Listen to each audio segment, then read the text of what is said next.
พุ่มไม้งามในป่าผลิยอดมาอ่อนสะพรั่งในช่วงเดือนแรกครั้งของฤดูร้อนฉันใดพระพุทธพระองค์ทรงแสดงธรรมะแจ้งประเสริฐให้ถึงพระนิพพานไวเพื่อประโยชน์แก่ปวงชนอุปมาเหมือนความเจริญงามแห่งมรรคผลคือปัญ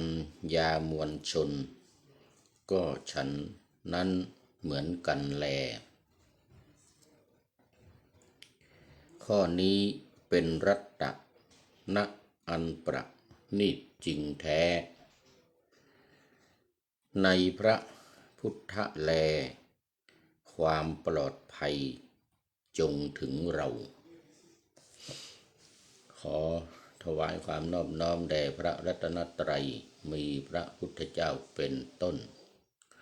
ขอถวายความเคารพพระมหาเถระพระเถรานุเถระเจ้าคณะพระสังฆาธิการทั่วโลกมีพระเดชพระคุณพระธรรมเสนาบดีเจ้าคณะภาค7วัดพระธาตุดอยสุเทพเป็นต้นและขออำนวยพรแด่ท่านผู้ฟัง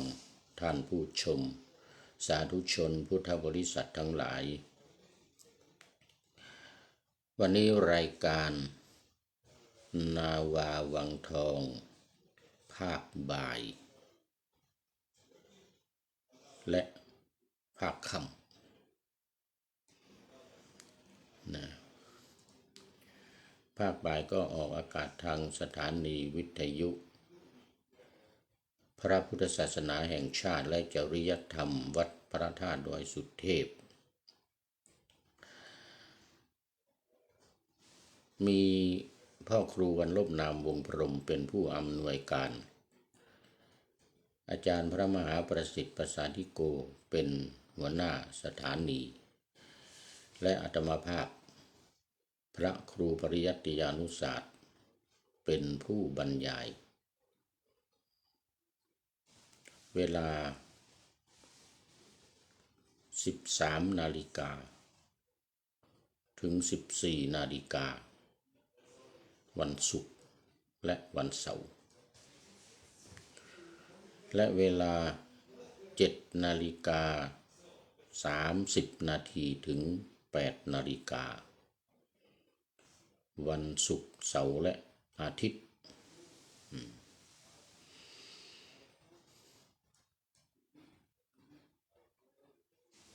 และสถานีวิทยุสสว.วัดฝายหินมีท่านพระครูสมุวิสุวัฒน์วรกิจโจเป็นผู้อำนวยการ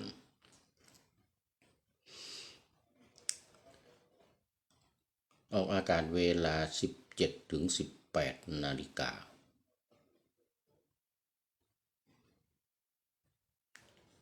และวันศุกร์วันเสาร์เวลา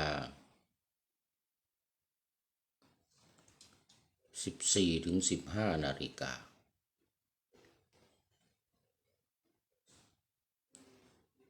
ส่วนวันอาทิตย์เวลา 15 ถึง 16 นาฬิกา17 ถึง 18 นาฬิกานี้วันพุธขอต้อนรับพี่เนติแก้วเคนเป็นท่านแรกเข้ามาในวันนี้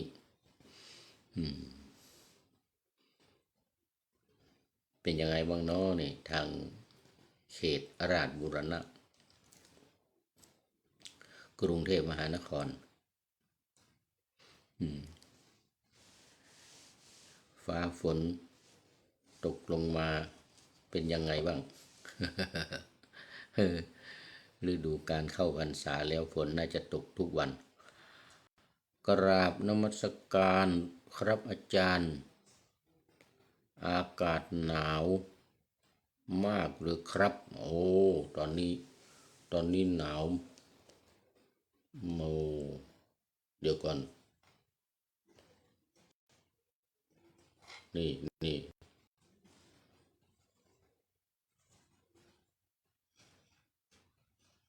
เอ่อตอนนี้13 องศาต่ำสุด11สูงสุด16วันนี้นะแต่ว่ามันหนาวมันเหมือนกับ-4-5อย่างนั้นนะเลยปุ่มปุ้ยหน่อยวันนี้ตั้งแต่เมื่อคืนมาแล้ว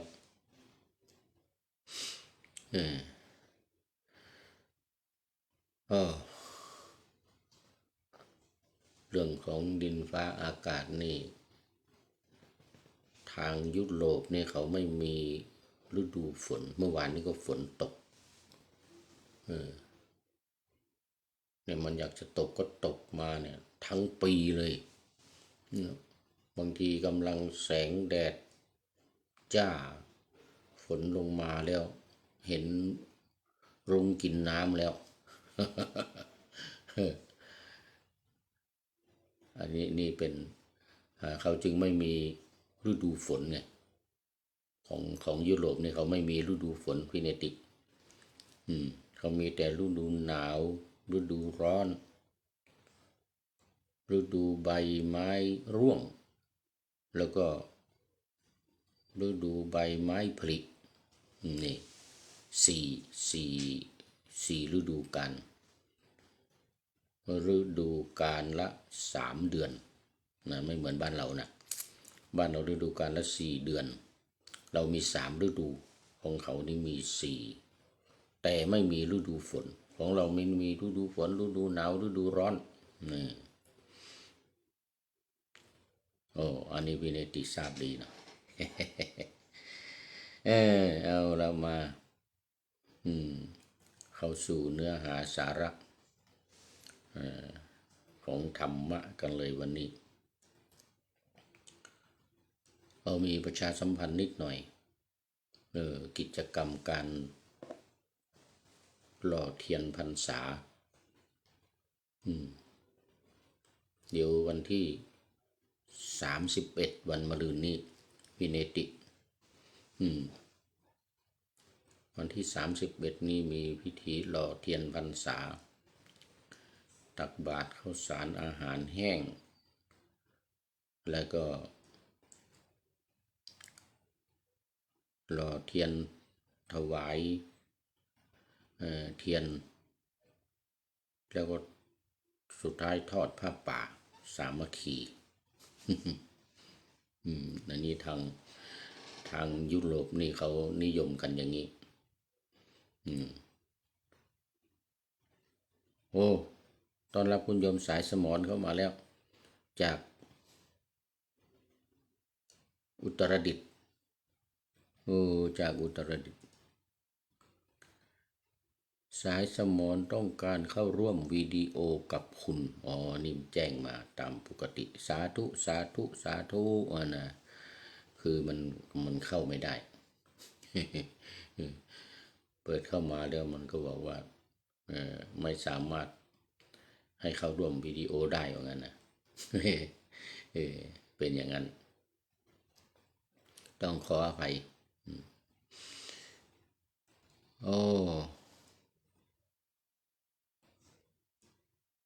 วันก่อนก็มีคำถามเข้ามาว่าทำไมมา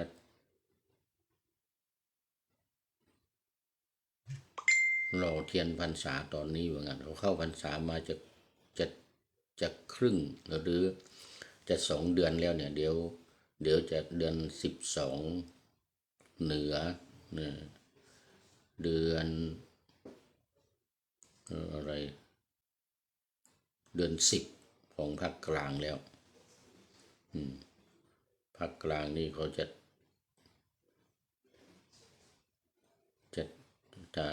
ทำบุญชิงเปรตกันแล้วภาคกลางภาคใต้ เดี๋ยวภาคเหนือก็จะทำบุญสลักกับพัดกันแล้วเริ่มเดือน12เหนือนี่นะเดือน10เหนือนี่นะโอ้ขอต้อนรับเนนน้อยสังเหลือกราบไหว้สาครับหลวงปู่ครับผมมาแล้วFC ตัวจริงโอ้วันนี้ FC ตัวจริงเข้ามากันเยอะแล้วเนี่ยเหลือแต่ FC ตัวจริงวัดพระธาตุดอยสุเทพท่านสุริยันคำปากน่าจะไม่อยู่น่าจะไปธุระปะปังแล้วเพราะว่านี่มันเป็นตอนกลางวันถ้าตอนเช้าตอนเย็นนี่จะไม่พลาดFC ตัวจริงในรายงานกิจกรรมของวัดพระธาตุดอยสุเทพกิจกรรมของวัดพระธาตุดอยสุเทพก็จะถวายทานสลากพัดเหมือนกันเนี่ยวันที่7 กันยายนนี่นะวัน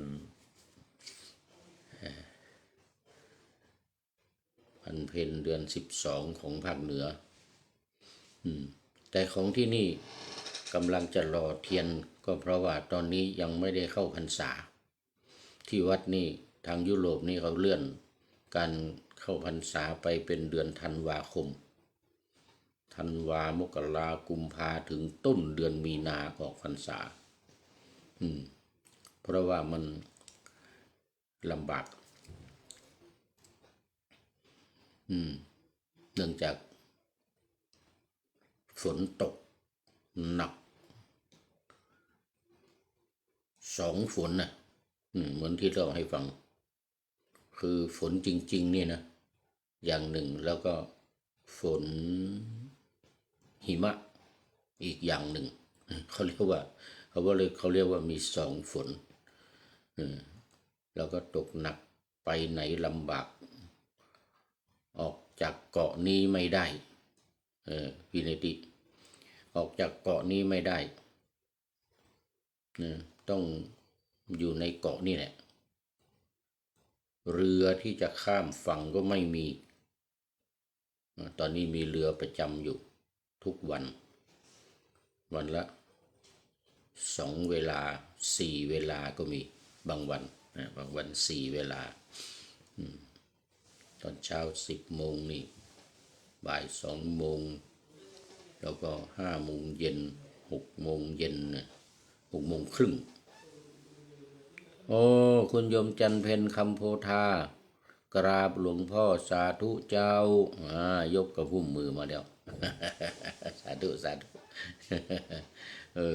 ว่าวันนี้มีFC เข้ามากันเยอะแล้วพูดเรื่องการเลื่อนการเข้าพรรษามีหลายวัดในยุโรปที่ลำบากเพราะความหนาวเพราะฝนทำให้เดินทางลำบากอย่างที่วัดโพเนี่ยศูนย์ปฏิบัติธรรมของวัดพระธาตุดอยสุเทพเนี่ยบนเกาะไอกะนาโอ้ไม่มีแล้วเดือนนี้ถึงปลายเดือนมีเรือทุกวันวันละ4 เที่ยวถ้าเดือนหน้าเป็นต้นไปมีเดือนหน้านี่เดือนตุลานี่มีเฉพาะวันอาทิตย์เดียวกันเดือนกันยาเนี่ยนะมีเฉพาะวันเสาร์กับอาทิตย์เรือใหญ่ๆเรือเข้าประจำนี่นะ เฉพาะวันเสาร์และวันอาทิตย์วันจันทร์ถึงวันศุกร์ไม่มีไปเดือนตุลาไม่มีเลยทั้งวันเสาร์วันอาทิตย์วันธรรมดาอะไรก็ไม่มีสักอย่างต้องไปอีกท่าเรือหนึ่งมีเรือเล็กๆเรือเหมามีเรือเหมา ต้องเหมาเข้ามาออกไปครั้งละ350ไปกลับนี่นะ350 ยูโรโอ้หลายพันบาทนะเกือบ10,000นะเดี๋ยวก่อน10,000 กว่าดิ10,000 กว่าบาทนะเข้าออกนะเที่ยวหนึ่งแล้วก็ต้องสั่งจองพิเศษจึงจะเข้าออกได้ที่เกาะเนี่ยแล้วเกาะอื่นๆนี่ก็เหมือนกันมันมีหลายเกาะรอบๆประเทศนี่นะด้านที่ติดทะเลเนี่ยไปประเทศอื่นอยู่หลายเกาะส่วนด้านที่ติดกับประเทศรัสเซียนี่เป็นแผ่นดินไม่ต้องนั่งเรือถ้าไปรัสเซียเนี่ยนะไปประเทศรัสเซียนี่ไม่ต้องนั่งเรือแผ่นดินติดกันเลย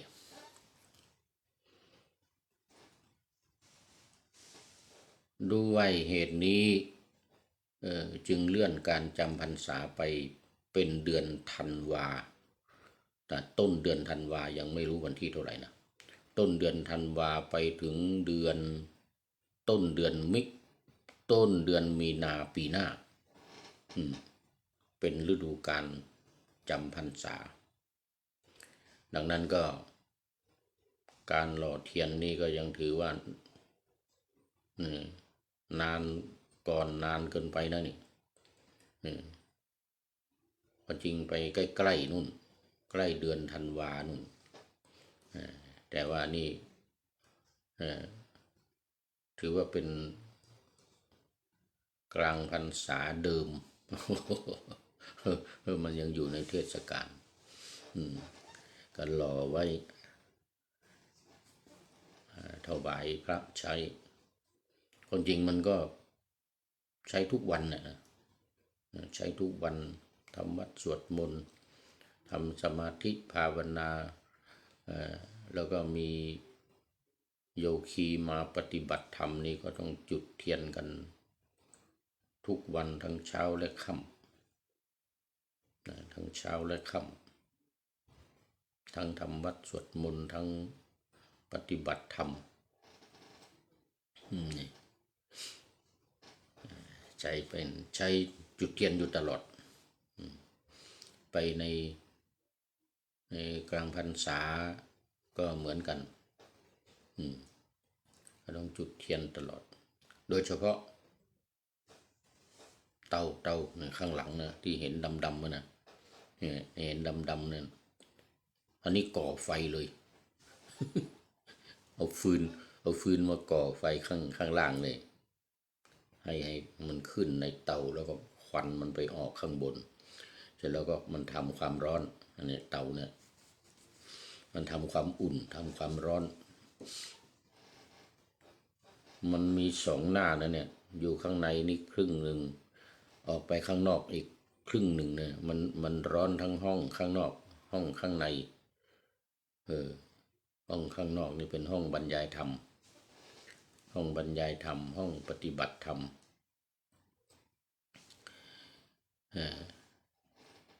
ถ้ามี2 ตู้มีห้องนี้กับห้องถัดไปนี้2 ตู้ห้องข้างนอกมันกว้างใส่ความร้อนของตู้เนี่ยตู้ไฟเนี่ยเขาเรียกอะไรเนี่ยที่นี่เขาเรียกโอเว่นนะภาษาอังกฤษเขาเรียกโอเว่นนะบ้านเราก็เรียกว่าเตาเนาะเตาตู้ไฟโยมจันเพนโยมจันเพนคำโพธาโอ้สาธุกราบหลวงพ่อสาธุเจ้านี่อยู่ลูกศิษย์วัด7 ลินลูกศิษย์วัด7 ลินเดี๋ยวไปเจอกันเดือนกุมภาประชุมเพลิง หรือพระราชทานเพลิงก็ไม่รู้ท่านอาจารย์พระมหาวิษณุเดี๋ยวไปเจอกัน เดือนพฤศจิกายนนี่ก็กลับแล้วเลยตอนนี้อธิษฐานพรรษาอยู่คนเดียวรูปอื่นๆเขายังไม่อธิษฐานพรรษามีอธิษฐานอยู่คนเดียวเพราะว่าเดี๋ยวเดือนพฤศจิกายนนี้กลับไปที่เมืองไทยก็ไม่ทันแล้วออกพรรษาแล้วจะกลับมานี่ก็ไม่ทันมาไม่ทันเพราะต้องไปรอ3 เดือนทำวีซ่าใหม่ที่จะกลับมานี่3 เดือนตอนนี้ขอต้อนรับคุณโยมธรรมชาติสัจธรรมสาธุสาธุสาธุอนุโมทนาเอาแล้วก็แม่หลวงจันตาโอ้สาธุสาธุแม่หลวงอินทุกรวงเฉลิมไทยสาธุเจ้าโอ้วันนี้FCมาเยอะมันเป็นตอนกลางวันตอนกลางคืนก็จัดเหมือนกันจัดเป็น1 รายการนอนไม่หลับเมื่อคืนนี้แล้วนอนไม่หลับลุกขึ้นมาจัดรายการตอนตี 2ตอนตี 2แล้วก็เข้านอนอีกทีตอนตี 4ตื่นเมื่อกี้เนี่ยตื่นเมื่อกี้นี่เราก็เลยรีบมาจัดรายการเนี่ยตื่นเมื่อสัก9 โมง9 โมงเช้าเนี่ยนอนตี 4เขานอนตี 4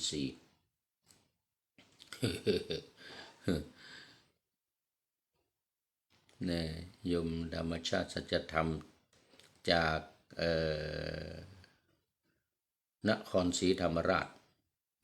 จากนครศรีธรรมราชโอ้สาธุโมทนาเอาละตอนนี้ก็เข้ามาสู่เนื้อหาสาระของรายการเดี๋ยวจะหมดเวลาอย่างนี้แต่ไม่เป็นไรเพราะมีเวลามากมีเวลามากวันนี้1 ชั่วโมงพักบ่าย1 ชั่วโมงเดี๋ยวตอนเย็น17-18 นาฬิกาวัดฝายหินสถานีวิทยุสสววัดฝายหิน17-18 นาฬิกาวันพุธวันศุกร์เสาร์อาทิตย์จึงมีวัดพระธาตุดอยสุเทพบ่ายโมงถึงบ่าย 2วัดฝายหินบ่าย 2ถึงบ่าย 3วันศุกร์วันเสาร์นะวันอาทิตย์นี่วัดฝายหินที่เดียววันบ่าย 3 โมงถึงบ่าย 4 โมงในรายการนาวาวังทองนี่พักบ่าย1 ชั่วโมง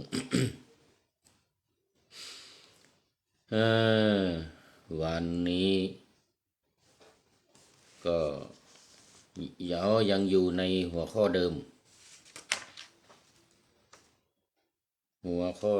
ก็คือ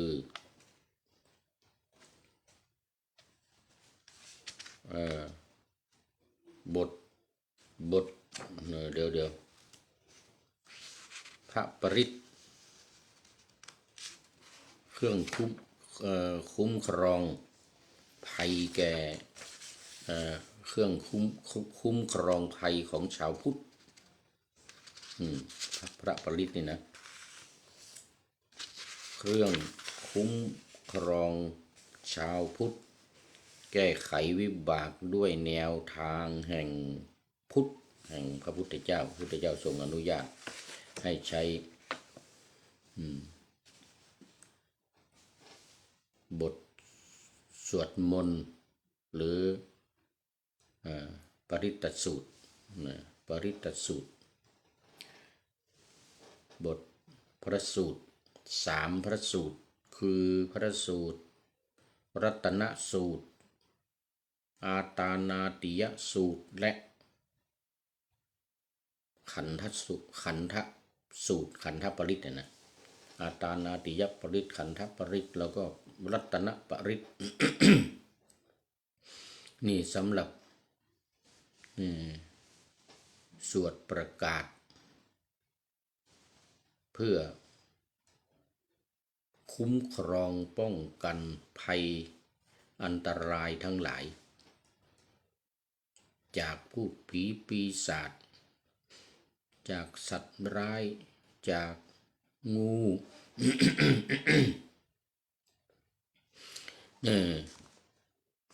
ตอนนี้อยู่ในหัวข้อย่อยก็คือรัตนปริตนะยังอยู่ในรัตนปริตบทรัตนปริตที่มาในพระสูตร มาในพระสูตรตอนนี้เป็นพุทธรัตนะ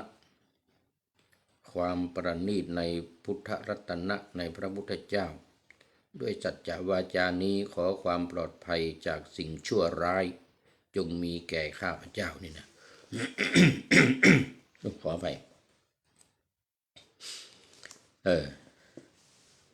ดังได้ปานาธรรมาสไว้ว่าพุ่มไม้งามในป่าผลิยอดมาอ่อนสะพรั่งในช่วงเดือนแรกครั้งของฤดูร้อนฉันใดพระองค์ทรงแสดงธรรมะแจ้งประเสริฐให้ถึงพระนิพพานไวยเพื่อประโยชน์แก่ปวงชนอุปมาเหมือนความเจริญงามแห่งมรรคผลคือปัญญามวลชนก็ฉันนั้นเหมือนกันแลข้อนี้เป็นรัตนะอันประณีตจริงแท้ในพระพุทธแลความปลอดภัยจงถึงเราอันนี้เป็นคำประกาศในหนังสือหลักการชาวพุทธหน้า55นี่ใช้ว่าประกาศบท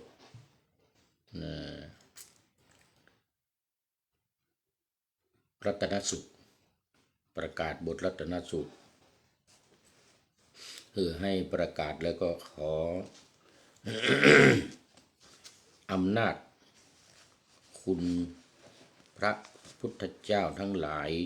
คุณพระธรรมคุณพระสงฆ์อันประณีตนี่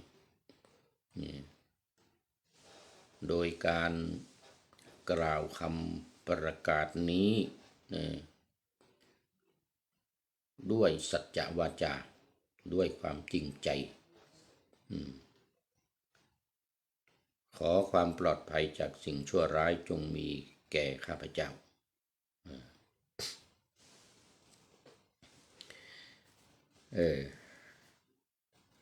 ที่วันนี้ในใจความว่าพุ่มไม้งามในป่าที่ผลิยอดอ่อนสะพรั่งในช่วงเดือนแรกของฤดูร้อนฉันใดพระผู้มีพระภาคเจ้าได้แสดงธรรมอันประเสริฐให้ถึงพระนิพพานเพื่อประโยชน์อย่างยิ่งแก่สัตว์ทั้งหลาย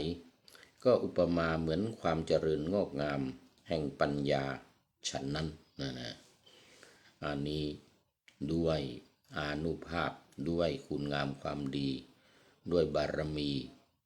ขององค์สมเด็จพระสัมมาสัมพุทธเจ้าที่แสดงพระธรรมเทศนาอันประเสริฐหรืออริยสัจธรรม4ประการคือทุกข์สมุทัยนิโรธมรรคเนี่ยนะเป็นอริยสัจธรรมอันประเสริฐที่สุดที่พระพุทธองค์ทรงตรัสรู้ให้แก่มวลชนแก่เทวดาและมนุษย์ทั้งหลายนะเพื่อให้เทวดาและมนุษย์ทั้งหลายปฏิบัติตามและเจริญงอกงามคือการบรรลุมรรคผลและนิพพานตามพระพุทธองค์ตามรอยพุทธบาท ขององค์สมเด็จพระสัมมาสัมพุทธเจ้าขอต้อนรับ FC จันเป็งหนาวกาเจ้าท่านว่ากันนะโอ้โหแม่นหนาวตอนนี้หนาวข้างนอกไม่กล้าออกไปเลยนะตอนนี้แสงแดดออกมาแล้วแต่ว่าแป๊บเดี๋ยวก็ฝนตกอีกแล้วก็ลมแรงโยมลมแรงที่นี่นะเขาเรียกลมโกรกออกไปนี่พัดมานี่มันเหมือนน้ำแข็งลมเหมือนน้ำแข็งเลยอ้าวมาแล้ว FC ตัวจริง อีกท่านหนึ่งคือสุริยันท่านสุริยันคำปาวัดพระธาตุดอยสุเทพนี่เข้ามาทีหลังเพื่อนถ้าจะกำลังฉันเพล ฉันเพลเสร็จ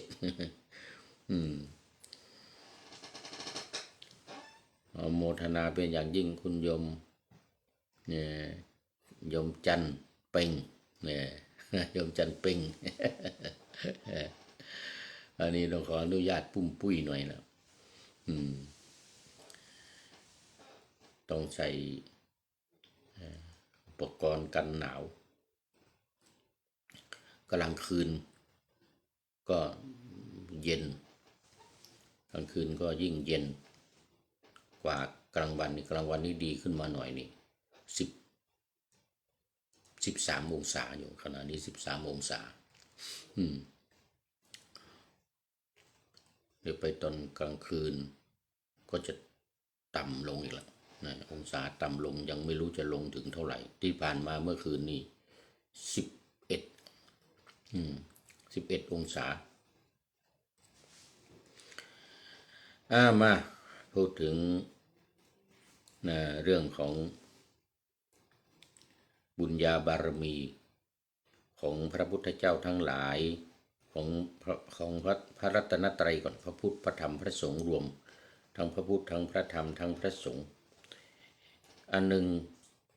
พระโสดาบันเหล่านั้นเป็นผู้พ้นแล้วจากอบายทั้ง4อันนี้เป็นพระสงฆ์นะไม่กระทำอภิฐาน6แน่นอนอันนี้เป็นหัวข้อที่ผ่านมาแล้วก็อภิฐาน6นี่ก็คือมีอนันตริยกรรม5และการเข้ารีดนับถือลัทธิศาสนาอื่น2อย่างนี้เรียกว่าอภิฐานหมายถึงว่าฐานะที่ไม่พึงทำเป็นอย่างยิ่งไม่พึงทำเป็นอย่างยิ่งถ้าทำอย่างยิ่งอนันตริยกรรมเนี่ยการฆ่ามารดาฆ่าบิดาฆ่าพระอรหันต์ทำโลหิตตุปบาทเนี่ยคือทำให้โลหิตของพระพุทธเจ้าห่อขึ้นมาอย่างเงี้ยแล้วก็สังฆเพศทำให้สงฆ์แตกกันเป็นกลุ่มเป็นเราไม่เข้าสังฆกรรมร่วมกันไม่ฟังปาฏิโมกข์ร่วมกันไม่ทำสังฆกรรมร่วมกันแยกออกไปเหมือนพระเทวทัตทำเนี่ยอันนี้เรียกว่าทำสังฆเพศแต่กัน5อย่างนี้เป็นอนันตริยกรรมและการเข้ารีดหมายถึงว่าการเปลี่ยนศาสนาจากศาสนาเราไปเข้าศาสนาอื่นอย่างศาสนาพุทธอย่างเงี้ยอันนี้เป็นอภิฐานนะเป็นข้อที่หนักฐานะที่หนักไม่ควรทำขอต้อนรับสักขีชัยยาท่านพระครูเจ้าคณะอำเภอแม่แตงสาธุครับผมสาธุ ไม่ได้เข้ามานานแล้วนึกชื่อไม่ออกลืมชื่อมันหลายวันละท่านพระครูเจ้าคณะอำเภอแม่แตงแทนเป็นเจ้าคณะอำเภอแทนท่านพระครูเสี่ยววัดหนองหลงที่มรณภาพไป โอ้โมทนาขอบคุณมากนี่นะอภิฐานอนันตริยกรรมห้าคือกรรมที่หนักมากหากได้กระทำลงไปแล้วเมื่อตายไปย่อมนำไปสู่นรกเท่านั้นโดยที่ไม่สามารถแก้ไขได้ในภพชาติปัจจุบันนี่เรียกว่าเป็นอภิฐานนี่เหมือนกันพระโสดาบันเหล่านั้นเป็นผู้พ้นแล้วจากอบายทั้งสี่นิริยนรก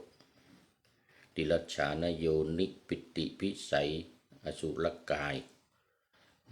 อันนี้เรียกว่าเป็นอบายมุขสี่ทั้งสี่อย่างด้วยอนุภาพข้อนี้เป็นรัตนะอันประณีตในพระสงฆ์ด้วยสัจจวาจานี้ขอความปลอดภัยจากสิ่งชั่วร้ายจงมีแก่ข้าพเจ้า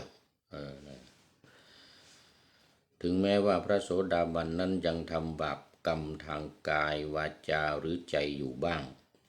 เพราะความพลาดพลั้งท่านไม่อาจจะปกปิดบาปกรรมนั้นไว้พระพุทธเจ้าตรัสความที่พระโสดาบันผู้เห็นพระนิพพานแล้วไม่อาจปกปิดบาปกรรมนั้นได้ข้อนี้เป็นรัตนะอันประณีตในพระสงฆ์ด้วยสัจจวาจานี้ขอความปลอดภัยจากสิ่งชั่วร้ายจงมีแก่ข้าพเจ้าอันนี้เป็นบทสวดมนต์เป็นบทสวดพระปริตในรัตนสูตรในรัตนสูตรเป็นตอน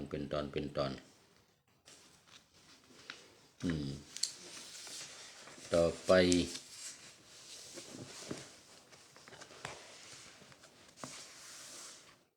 พระพุทธเจ้าผู้ประเสริฐทรงรู้ธรรมอันประเสริฐประทานธรรมอันประเสริฐทรงนำมาซึ่งธรรมอันประเสริฐทรงเป็นผู้ยอดเยี่ยมได้ทรงแสดงธรรมอันประเสริฐคืออริยสัจธรรมทั้งสี่ประการเนี่ยนะเขาเรียกว่าธรรมอันประเสริฐหรืออริยสัจความจริงอันประเสริฐ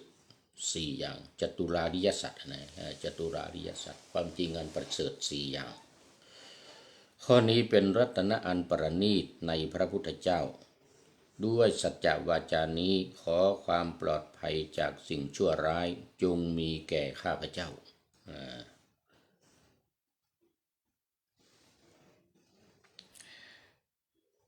ต่อไปกรรมเก่าของพระอรหันต์เหล่าใดสิ้นแล้วกรรมนำเกิดพบใหม่ย่อมไม่มีพระอรหันต์เหล่าใดมีจิตอันนายแล้วในภพต่อไปพระอรหันต์เหล่านั้นมีพืชสิ้นแล้วมีความพอใจงอกไม่ได้แล้วเป็นผู้มีปัญญาย่อมปรินิพพานดับสนิทเหมือนดวงประทีปฉันนั้นไอ้ที่ว่าพืชสิ้นแล้วนี่หมายความว่าผู้ถอนอวิชชาความไม่รู้ในอริยสัจสี่ประการถอนตัณหาความอยากถอนอุปาทานความยึดมั่นถือมั่นได้สิ้นแล้วซึ่งหมายถึงพระอรหันต์นั่นเองอันนี้เป็นข้อเป็นรัตนะอันประณีตในพระสงฆ์ด้วยสัจจวาจานี้ขอความปลอดภัยจากสิ่งชั่วร้ายจงมีแก่ข้าพเจ้าอันนี้เป็นเหล่าอริยสาวกพูดถึงเรื่องของกรรมเก่าของพระอรหันต์เหล่าใดสิ้นแล้วกรรมนำเกิดในภพใหม่ย่อมไม่มีการเกิดอีกเพราะว่ากรรมเก่าที่ทำไว้มันหมดแล้วแต่อาจจะมีเศ เศษกรรมหลงเหลือที่จะมาสนองอันนั้นมีอยู่เหมือนกันทุกรูปเหมือนท่านพระ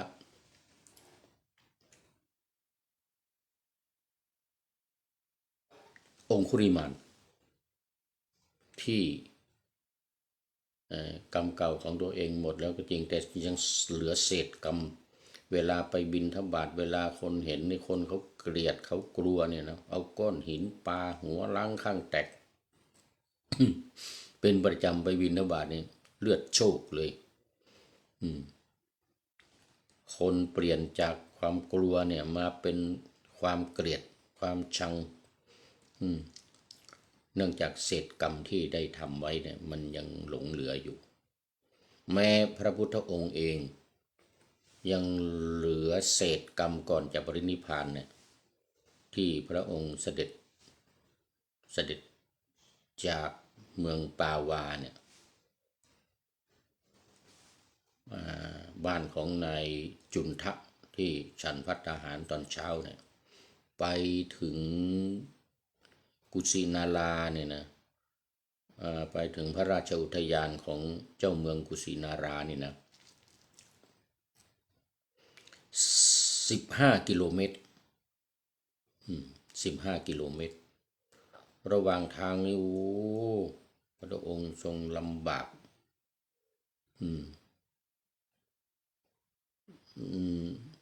นอกจาก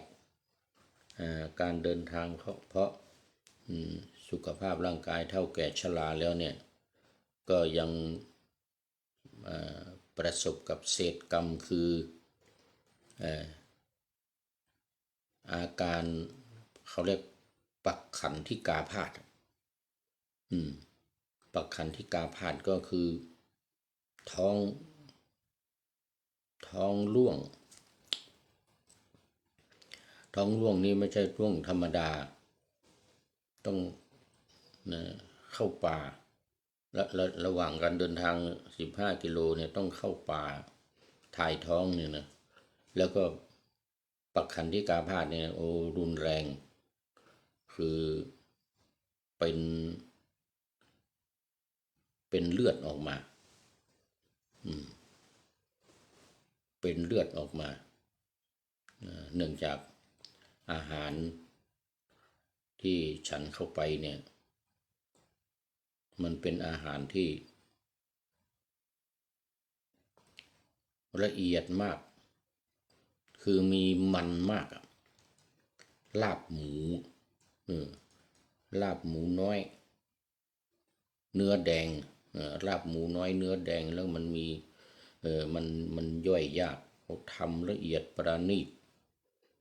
บ้านนายช่างทองเนี่ยนะลูกชายของนายช่างทองเนี่ยนะนายจุนทะเป็นพระโสดาบันนะจุนทะเป็นพระโสดาบันทำอาหารที่ละเอียดมาก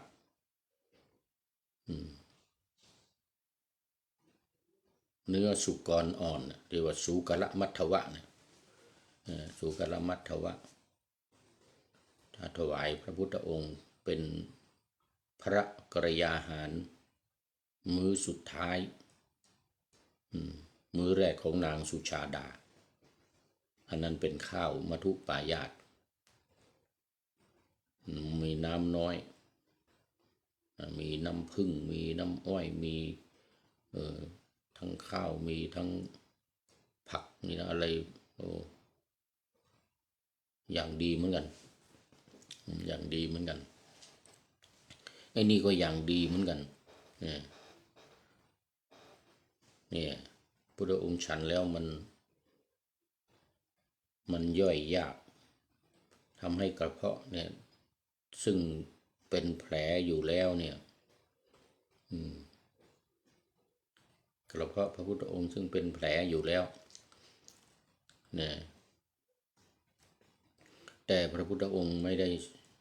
สนพระทัยไม่ได้สนใจเกี่ยวกับความเจ็บปวดเกี่ยวกับกระเพาะเป็นแผลตอนที่บำเพ็ญทุกขกิริยาเนี่ยบำเพ็ญตอนที่บำเพ็ญทุกขกิริยานี่เดี๋ยวเวลา โดยเฉพาะในช่วงอดอาหาร49 วันน่ะทั้งน้ำทั้งอาหารไม่ได้ฉันอาศัยแต่ปีติเป็นบางครั้งที่เข้าฌานได้นะแต่ว่าการทำทรมานตัวเองแบบทุกขกิริยานั้นมันเข้าฌานก็ไม่ได้นะมันก็เลยท้องมันว่างท้องมันหิวไม่มีอาหาร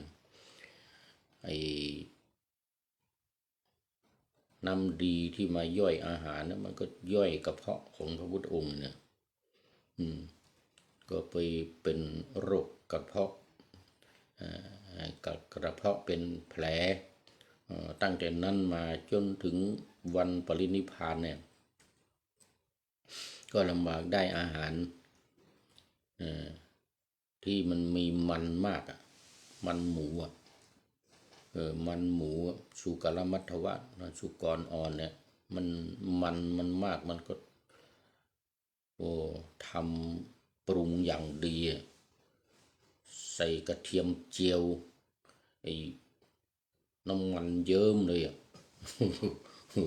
ใส่กระเทียมเจียวด้วยน้ำมันเยิ้มเลยแล้วก็เนี่ยมันย่อยยากเนี่ยมันเป็นมันเนี่ยเรื่องของเรื่องมันเนี่ยมันย่อยยากแต่มันเป็นเศษกรรมของพระพุทธเจ้าด้วยเศษกรรมที่ยังเหลืออยู่มันไม่ใช่กรรมหนักละมันกรรมมันหมดละไอ้กรรมหนักหมดละแต่เหลือเศษมันอย่างว่าเนี่ยเหมือน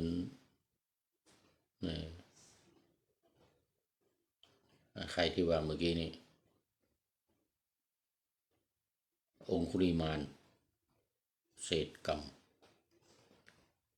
เหมือนท่านพระสารีบุตรก็เหมือนกันนะมีเศษกรรมเหลืออยู่คือเคยเป็นลิงมาก่อนนะมีสมัยที่เป็นลิงนะชอบวิ่งโน่นวิ่งนี่นะพอเป็นพระอรหันต์แล้วนี่ชอบวิ่งพระสารีบุตรนี่นะสารีบุตรคืออานนท์วิ่งข้ามโน่นข้ามนี่โดยเฉพาะไปเจอร่องน้ำนี่อยู่วิ่งข้ามอะไรเงี้ยเขาเรียกว่ามันเป็นเศษกรรมทำให้ต้องทำอย่างนั้นมีหล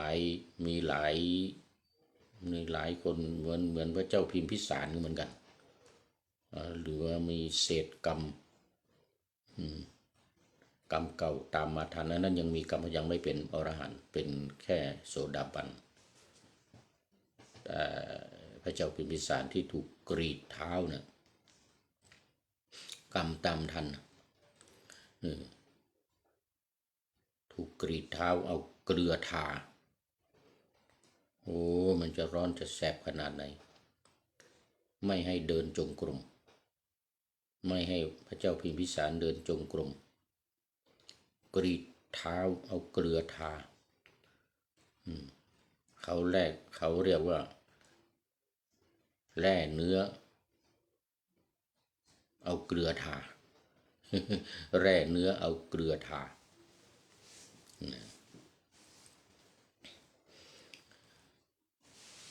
ผลกรรมที่ไปกรีดเท้าลิงสมัยเป็น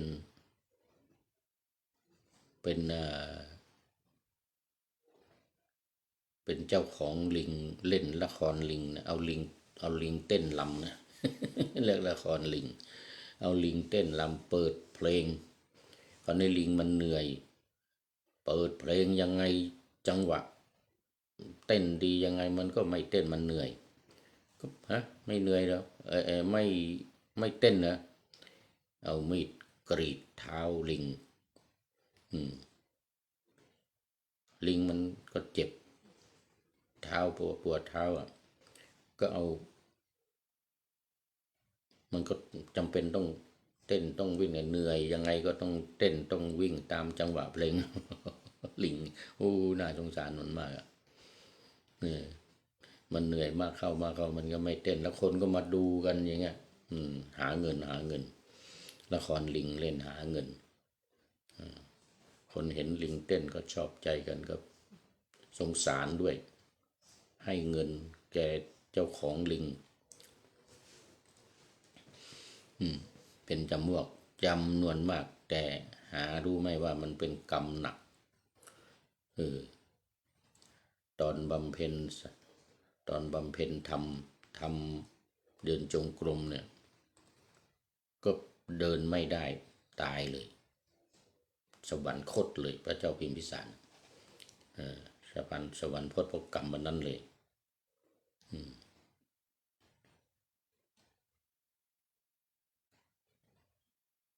รู้สึกว่าลิงเหนื่อยล้มตายเหมือนกันนะแต่ไม่ได้ตายตอนนั้นนะมันตายตอนหลังมันโดนบังคับเท้าก็แตกโดนมีดกรีดเนี่ยมันต้องเต้นนะลิงเนี่ยแล้วมันก็เหนื่อยมากลิงก็ตายนะเต้นจนตาย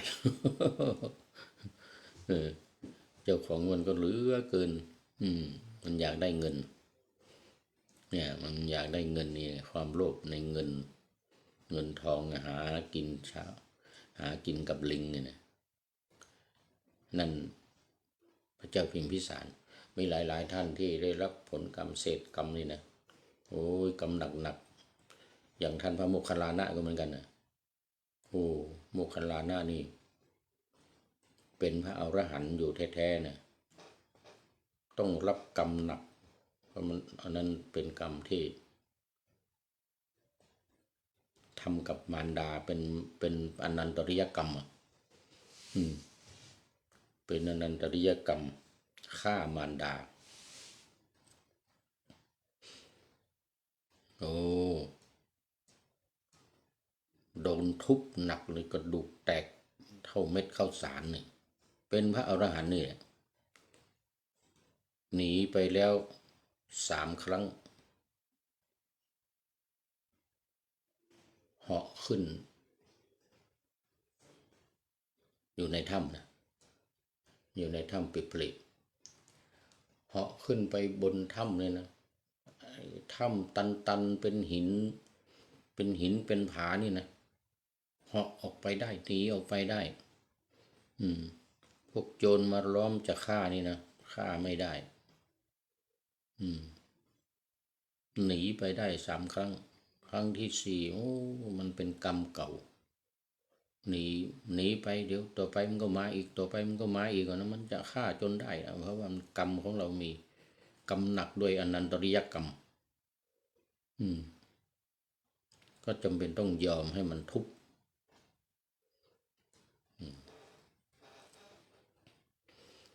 จนเห็นว่าโจรเห็นว่านายนอนตายแล้วเอามือจับดูมันน่วมหมดแล้วแต่ไม่แตกนะผิวหนังพระเถระไม่แตกแต่ว่ามันข้างในฟันหักหมดแล้วกระดูกอะไรนี่หักหมดแล้วเท่าเม็ดข้าวสารเนี่ย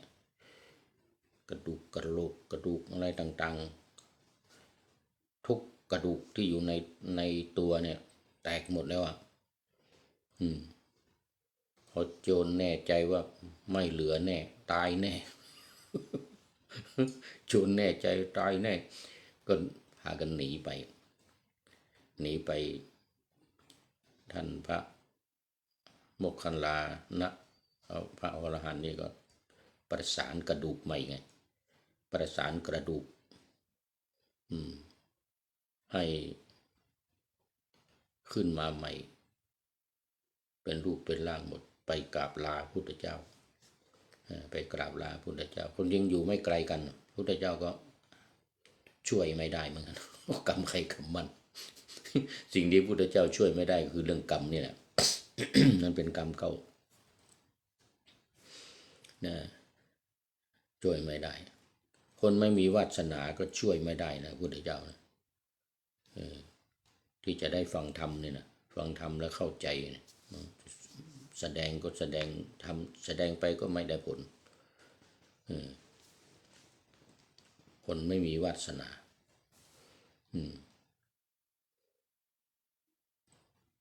มีอยู่4 อย่างนะที่พระพุทธเจ้าช่วยไม่ได้นะ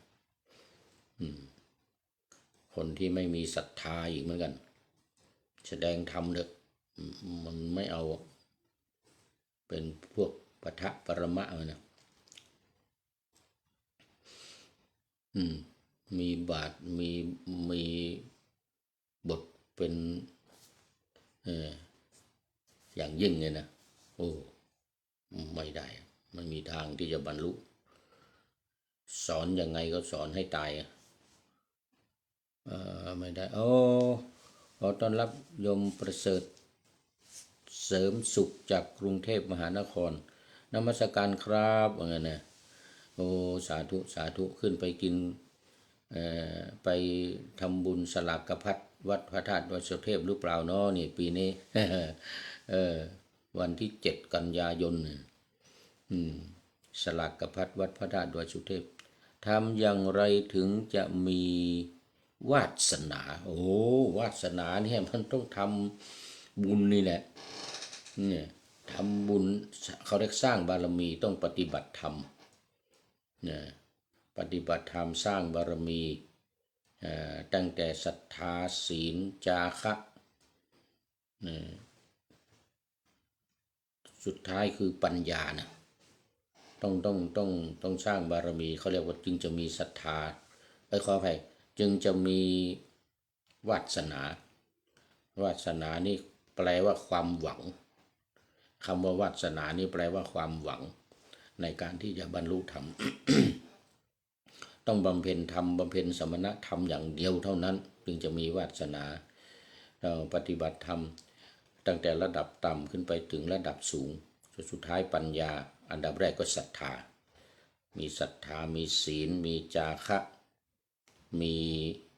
สุตตะพหุสุตตะนะมีการสดับรับฟังมากแล้วก็ปัญญาสุดท้ายปัญญาเจริญปัญญาคือเจริญวิปัสสนาเจริญวิปัสสนาคือปัญญาทุกภพทุกชาติบำเพ็ญอยู่อย่างนี้แหละเนี่ยเขาเรียกว่า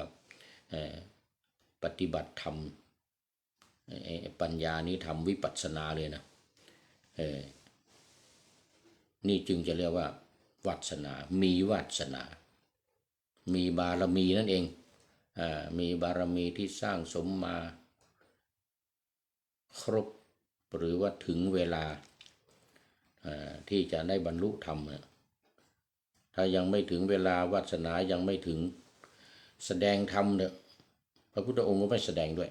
ไม่แสดงธรรมด้วยพระพุทธองค์จะแสดงธรรมแก่คนที่มีวาสนาเท่านั้นเอาละโมทนากับทุกท่านที่เข้ามาในวันนี้คุณโยมประเสริฐเสริมสุขเป็นท่านสุดท้ายเข้ามาสู่ในรายการเข้าสู่เส้นชัยของรายการวันนี้โมทนาเป็นอย่างยิ่งและทุกท่านที่เข้ามาแล้วผ่านไปแล้ววันนี้หมดเวลาพอดีขอนำนาวาวังทองไปก่อน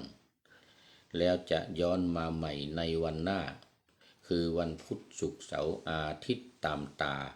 รางเวลาที่วางอยู่ข้างในเป็นธรรมะจากพระราชวังเป็นนาวาโด่งดังสว่างไสวเป็นทองคำล้ำค่ากว่าสิ่งใดชุบชีวิตจิตใจให้ใสงามขอเชิญท่านทั้งหลายนำไปท่องตามคุณของพระรัตนสามพุทโธเมนาโถธัมโมตามสังโฆเมนาโถยามภาวนาว่าบ่อยๆซ้ำๆจำในจิตจนมันติดในใจไม่หายหน้านอนนั่งยืนเดินจำทุกเวลาตั้งแต่ตื่นขึ้นมาถึงหลับไปขอทุกท่านได้ผลจากปฏิบัติได้กำจัดความทุกข์พบสุขใสพลันปลอดโปร่งโล่งสบายทั้งกายใจอยู่ที่ใดใจสงบพบนิพพานขอเจริญพร